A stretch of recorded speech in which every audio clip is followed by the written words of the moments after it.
আওয়ামী লীগ শাসন আমলে TFI sell এবং আয়না ঘরে বন্দি রেখে নির্যাতনের অভিযোগে দায়ের করা দুটি মামলায় অভিযোগ আমলে নিয়েছে আন্তর্জাতিক অপরাধ ট্রাইব্যুনাল।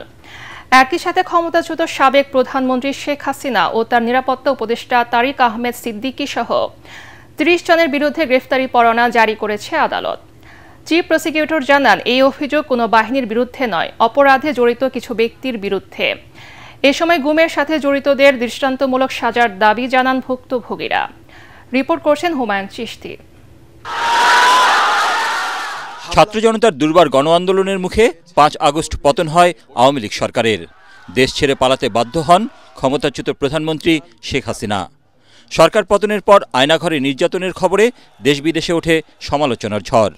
ভুক্তভোগীদের জবানবন্দিতে বেরিয়ে আসে, শেখ হাসিনার শাসনামলে ভিন্ন মত ও রাজনৈতিক প্রতিপক্ষকে দমনে র্যাবের টিএফআই সেল এবং প্রতিরক্ষা গোয়েন্দা সংস্থার জয়েন্ট ইন্টারোগেশন সেল জেআইসিতে গুম করে নির্মম নির্যাতনের খবর।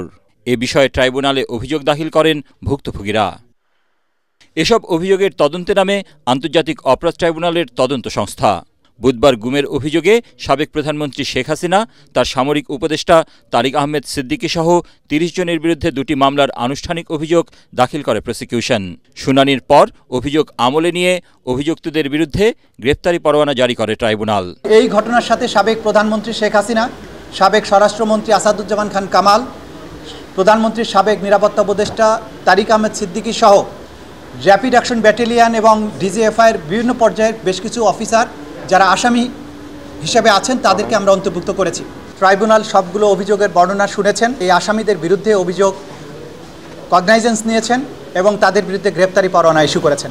চিফ প্রসিকিউটর গণমাধ্যমকে বলেন, অভিযুক্ত ব্যক্তিদের দায় কোনোভাবেই বাহিনীর উপর বর্তাবে না। ট্রাইব্যুনালের সংশোধিত আইন অনুযায়ী আনুষ্ঠানিক অভিযোগ দাখিলের সাথে সাথেই চাকরি হারিয়েছেন বিভিন্ন বাহিনীতে কর্মরত অভিযুক্তরা। তাই তাদের গ্রেফতারে কোনো আইনি বাধা নেই। তারা যে বাহিনীর সদস্যই হন না কেন, সেই বাহিনীগুলো কোনো অবস্থাতেই আসামি নয়। এই আসামিরা যেখানেই আছেন সেখান থেকেই তাদের গ্রেপ্তার করা হবে। আসামিরা এখন থেকে আর সার্ভিসে আসেন বলে গণ্য হবেন না নতুন সংশোধিত আইন অনুযায়ী। এ সময় গুমের সাথে জড়িতদের দৃষ্টান্তমূলক সাজার দাবি জানান গুমের শিকার ভুক্তভোগীরা।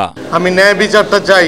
আমি বিশ্বাস করি যে একটা ন্যায় বিচার প্রতিষ্ঠা হবে। কোনো নাগরিককে যেন এই জুলুমের শিকার করতে না হয়। ক্ষতিপূরণটা আমরা চাইবো আয়না ঘরে রেখে বিচার করা হোক। এদিন বিজিবি ও পুলিশের 4 কর্মকর্তার বিরুদ্ধে বাড্ডা ও রামপুরায় 28 জনকে হত্যার অভিযোগ আমলে নেন ট্রাইব্যুনাল। তাদের বিরুদ্ধে ফরমাল চার্জ দাখিল হয়েছে এবং তাদের বিরুদ্ধে অপরাধ আমলে গ্রহণ করা হয়েছে এবং তাদের বিরুদ্ধে গ্রেফতারি পরোয়ানা জারি করা হয়েছে। এদিন ট্রাইব্যুনাল 2-এ রাজধানীর আশুলিয়ায় 5 মরদেহের সাথে জীবিত একজনকে পোড়ানো সহ 7 জনকে হত্যার মামলায় সাক্ষ্য দেন এএসআই মনিরুল। হুমায়ুন চিশতি, এটিএন বাংলা, ঢাকা।